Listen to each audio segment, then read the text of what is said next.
lost vision of what was really important. Okay, coming here to camp, the concept of camp, that was my special place. That was my safety zone. That was where I had people that I could connect with, that knew exactly what it was I was going through. Now, I can go to my doctor, and this isn't a knock on the medical field by any means. The doctor can tell me, okay, you need to be on a diet plan, you need to take this for your medication, and you need to exercise. But very rarely, unless you're someone like Dave that is around it all the time, rarely do they understand what it is you're going through. So here I am, Mr. 300-pound man, being told you're morbidly obese, your diabetes is out of control. I didn't know when, but I knew that my life was going to get cut short. I just knew that that was what was going to happen. So I decided that it was time to make some lifestyle changes. And, you know, I didn't come back to camp at that point in time, but I decided it was time to make some changes, or that was the direction I was headed.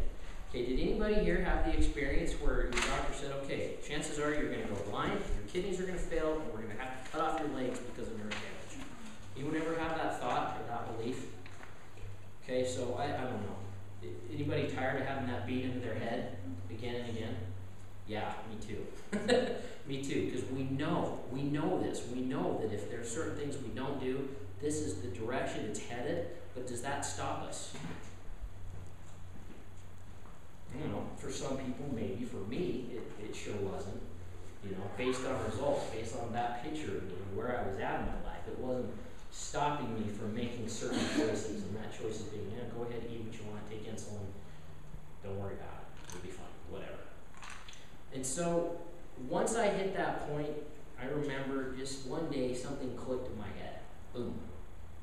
You need to find a lifestyle that works for you. So I went on this program. I lost somewhere between 70 and 80 pounds, got my diabetes back under control, and it was going through that process that I came up with the concept of the truth in diabetes. Because where there was a gap for me, there was a gap between when I was a teenager, living at home with mom and dad, and then the early college years, to adult life, married, kids, job, career, work, all those other things that kind of took me away from my group, where I had people that were connected, that again, understood what it was, what I was going through, that it was a system of support that was leading to having better results, having a happier life. Just 1 second here.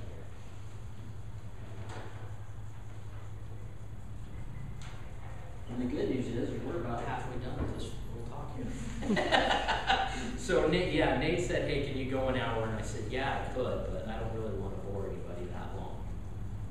And so going through this process, okay, why was I able to drop 70, 80 pounds?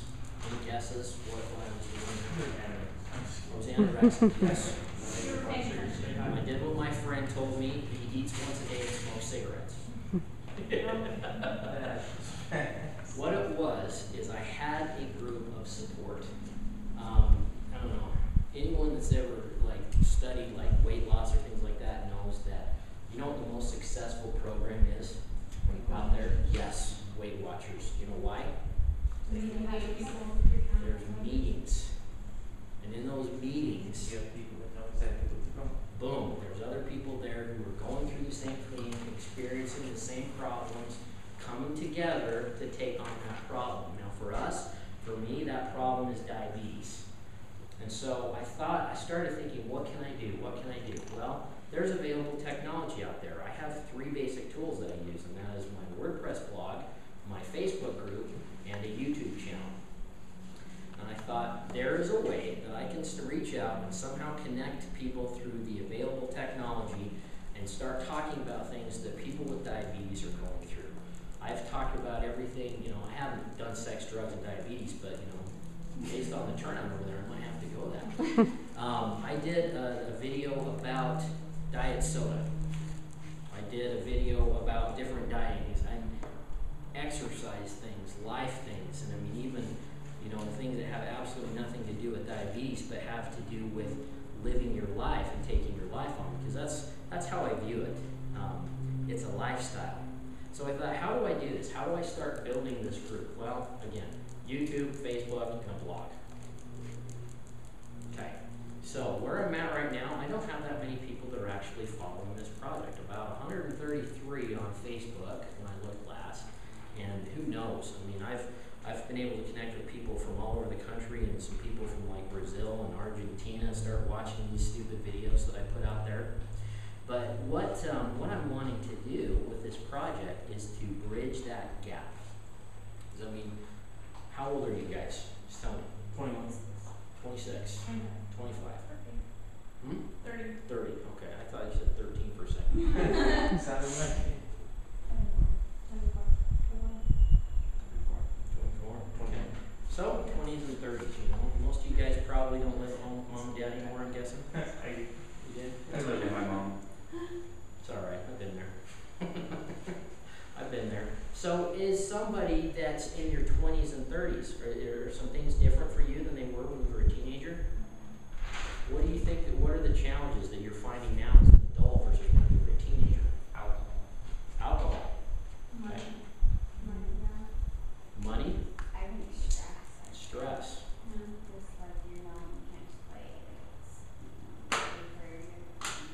It's, Stress is different as an adult versus a kid, isn't it? You worry about, oh my gosh, I just got dumped by my boyfriend, or what am I going to do on Friday night to, oh my God, how am I going to pay the mortgage? Different stress, okay? So all of these things are stuff that comes up. Now, any of those things you're talking about, alcohol, stress, money, any of that stuff connected to diabetes?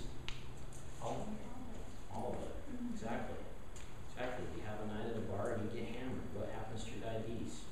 Well, if you are reckless with it, either your blood sugar can drop from too much insulin, or you could forget to take insulin, blood sugar is going to skyrocket. You're not going to have a very fun night/morning. Okay. So you have a lot of stress. What happens to the diabetes when you stress out? You can't calm down. Or you stop paying attention, or choose not to take care of yourself, or all sorts of things. You don't need to get it right. What about money? What happens if you're diabetic and you lose your job and you lose your insurance? Not going to be You're not going to be able to afford your supplies. All very real things. Do you always know the answers to those problems or how to fix those problems? No. No. And, I don't know how you guys feel about it, but some of the ways in which we're educated on how to deal with these things, they're tired. They're old. It's just an old way of delivering them, Necessarily going to a classroom or even to a traditional support group. I'll never forget my first diabetes education class where people sat around crying that they were diabetic. I'm like, are you kidding me? Shut up. You're old. You're going to be dead soon. I'm a kid. What the hell? But what does it feel like being out there in the real world dealing with these things versus coming to a place like this where somebody doesn't come up to you and like slowly approach you and sometimes even reach out and grab that tube in there and go, what the hell is this? or you use an iPod and you're like, oh, that's cool.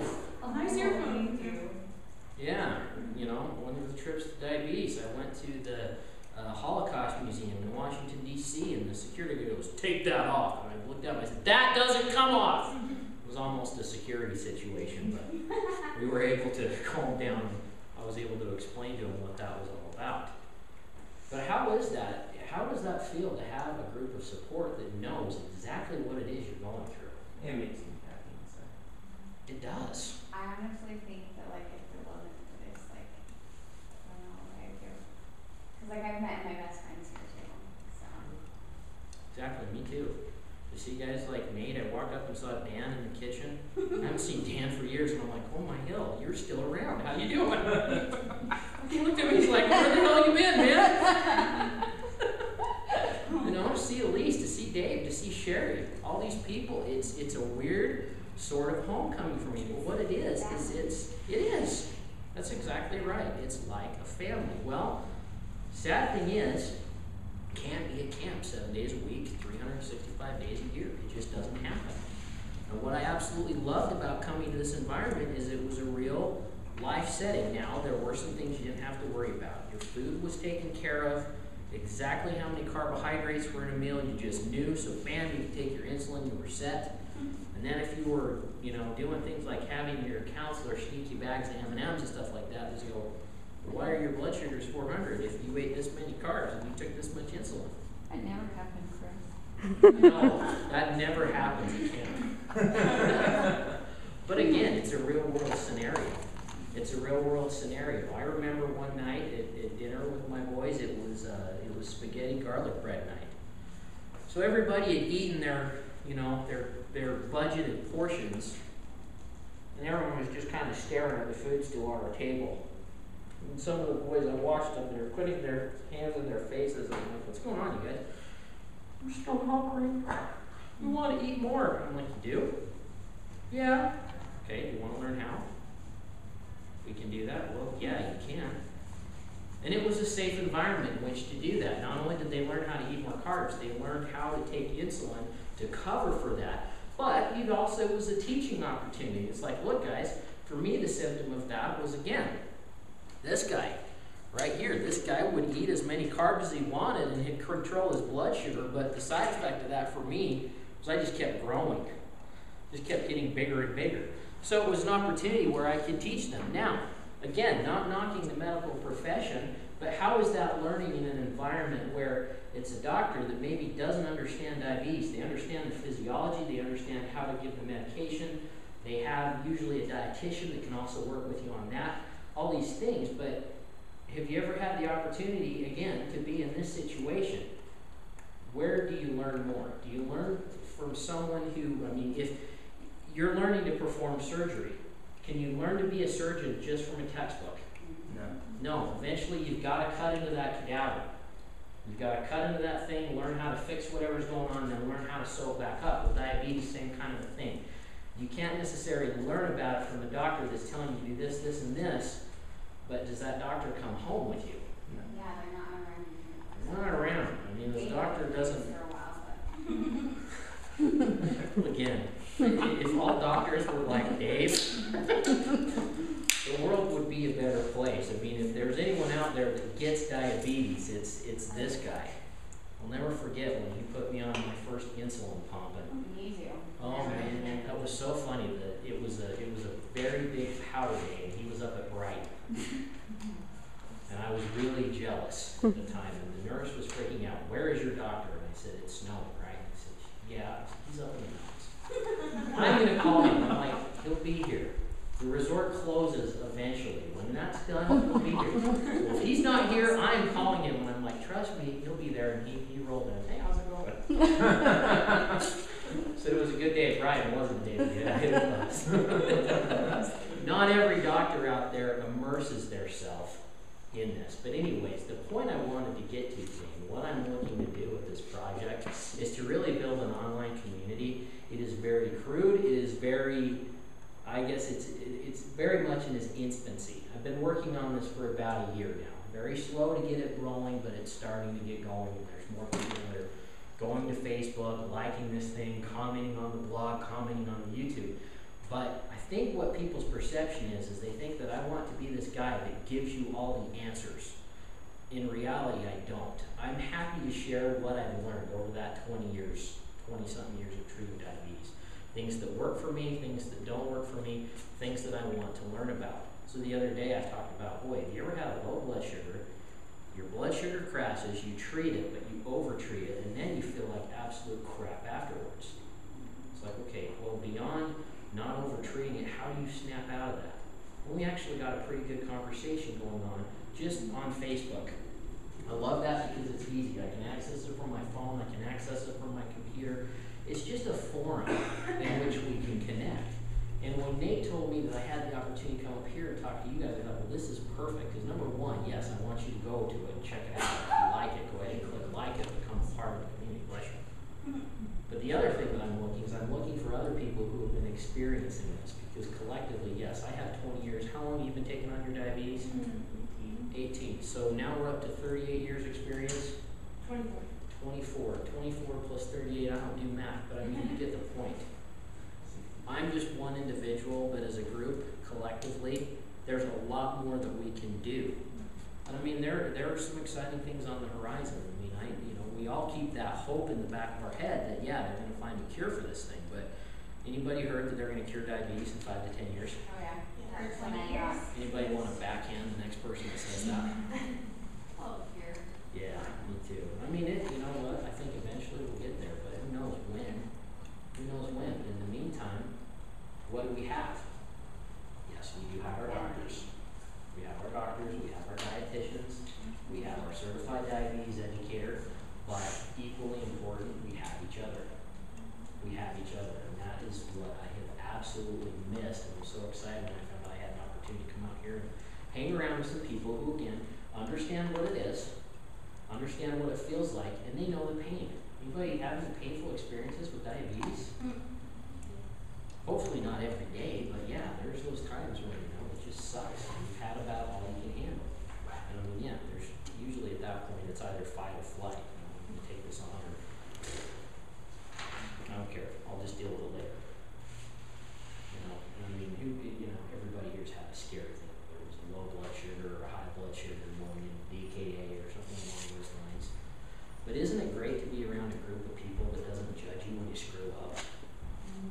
When you make a mistake, when you're at a party and somebody made the triple chocolate fudge cake and you just can't say no.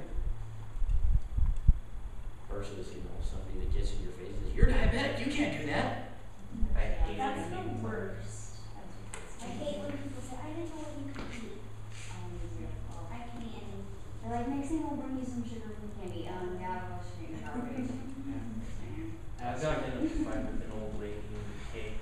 You got in a fight with an old lady over cake? Do you mind telling me the story? Well, I was at my friend's house and she baked this cake for my friend, which is her grandson. And we opened his mouth, they're like, "Oh, my friend's diabetic, he's not supposed to have that." I was like, "Shut up, dude, I can have whatever I want." And the old lady's like, "No, you can't have cake, let me find something else for you." I was like, "No, I want the cake." And we just went back and forth, and I eventually threw the piece of cake in her face and left. That's awesome.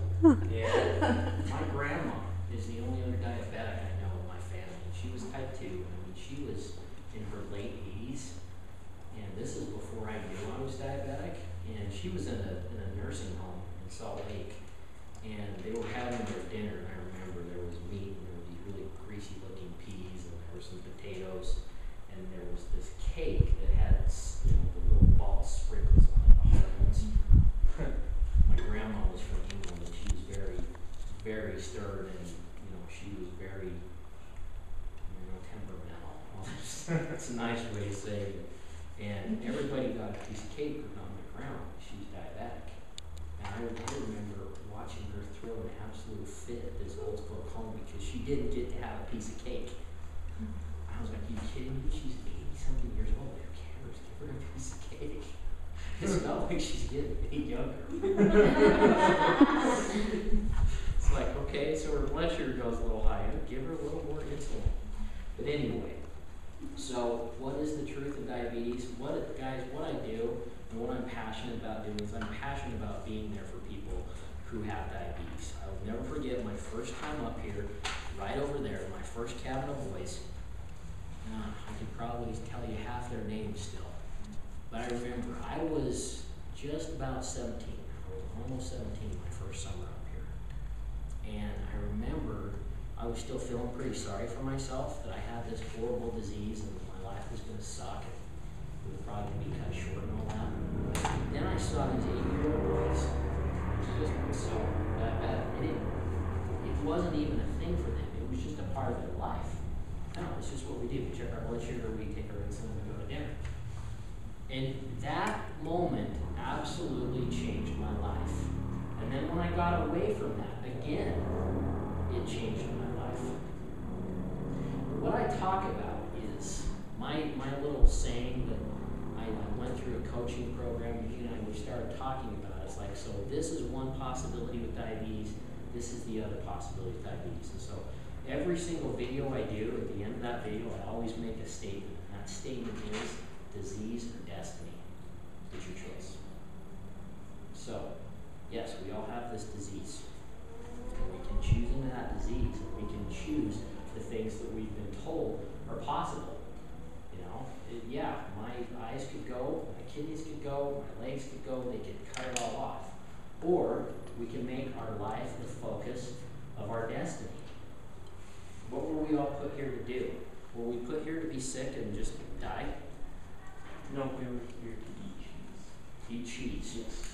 Okay, you have someone that's passionate about eating cheese. It's all good. There's a guy I know that has a blog on wine. Talks about wine. I mean, this guy can smell a cork and tell you what kind of wine is in that cork. And I mean, millions of people follow this guy's advice. That's what he's passionate about. Anybody have a dream of something they're passionate about doing? Yes. What is it? Eating cheese? No, my actual dream is I plan on opening my own business. Okay, what do you want to do? It's going to be revolving around the sport of parkour, selling clothing and accessories for it. That's what I was getting, like, I want to make parkour big. I want to have seminars, training sessions, training centers, personal trainers for people that want to get into the sport, into the sport and integrate that sport into their life. Because parkour is just more than just a sport, it's also a state of mind, which is you can overcome any and every obstacle that's in your path. Love it. Love it. Go for it. That's what I'm doing. You can tell you're passionate about that. Exactly. Anybody else? It's okay. Nobody has to answer this question. It's okay.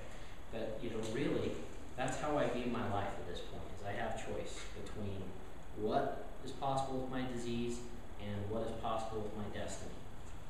So, you know, I love giving myself, like you were talking about, a challenge. So 2 months from now, I'm going to be in Las Vegas and I'm going to be running a 200-mile relay with 12 other insane people. Ragnar.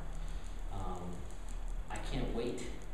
I'm so excited to do this. It's an exciting opportunity. But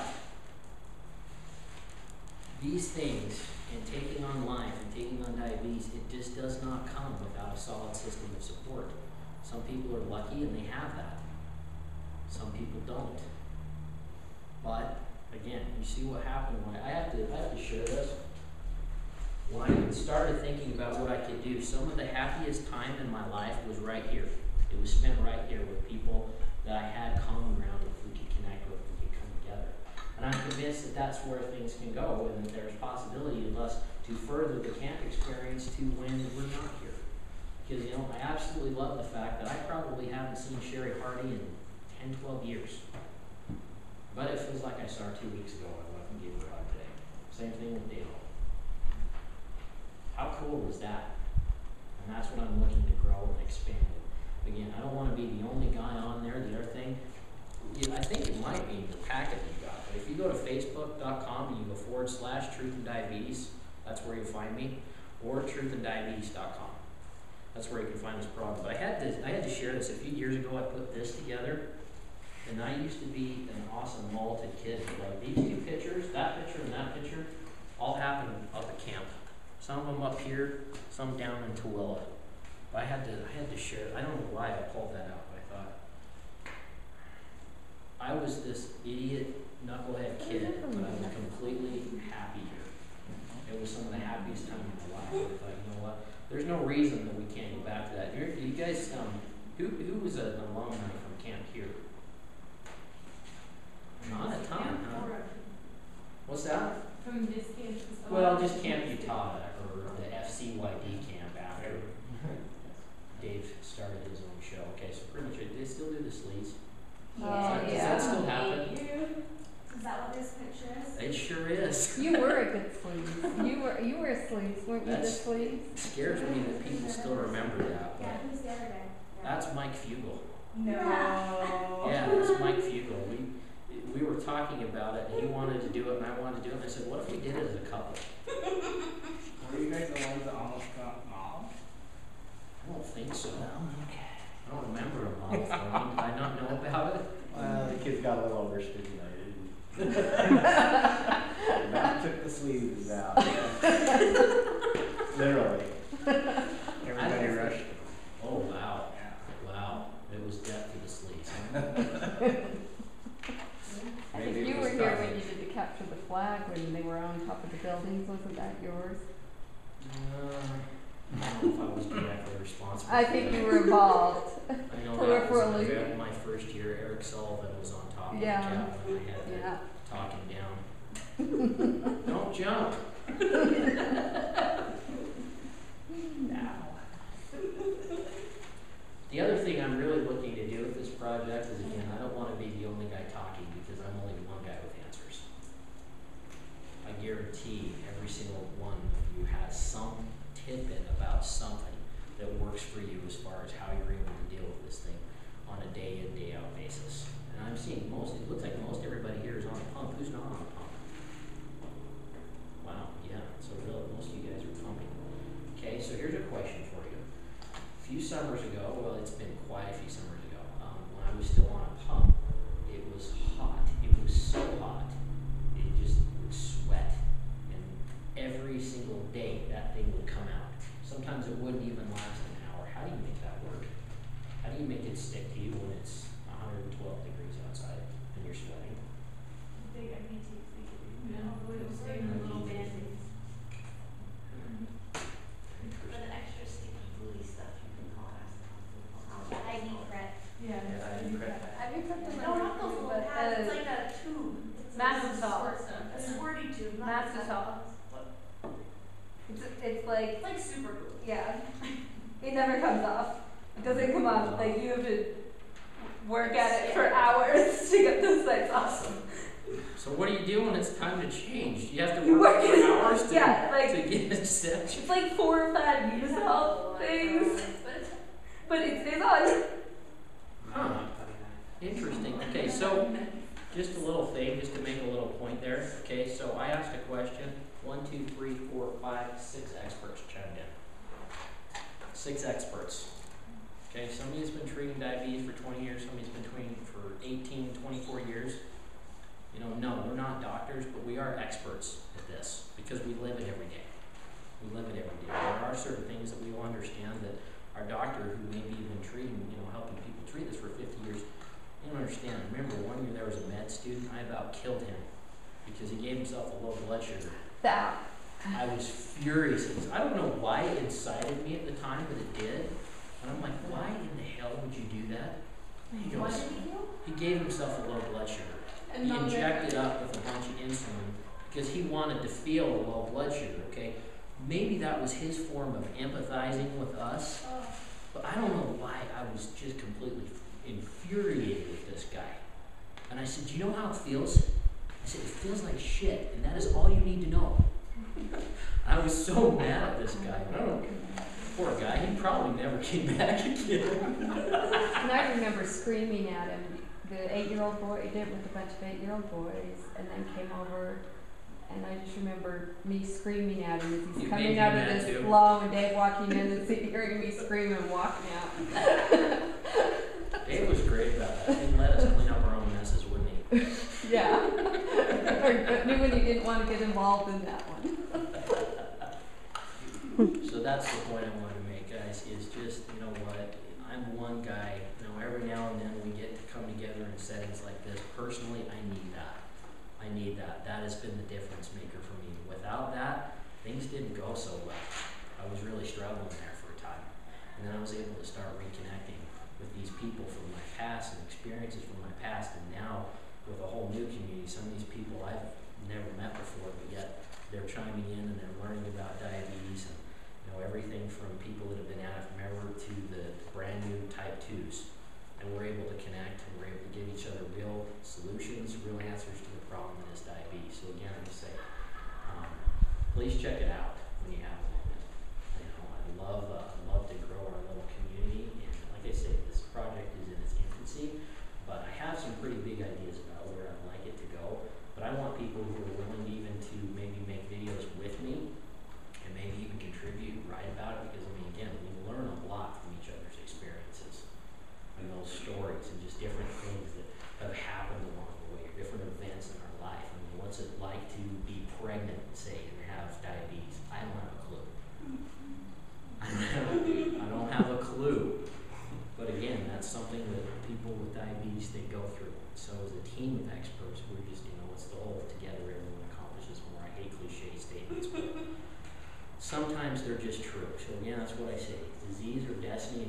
place. Come check me out. Come a part of the community. I would love to have more people there, just supporting each other and growing this thing. But I hope that you guys have an awesome weekend. I have to thank Nate when I see him again for the opportunity to come up here.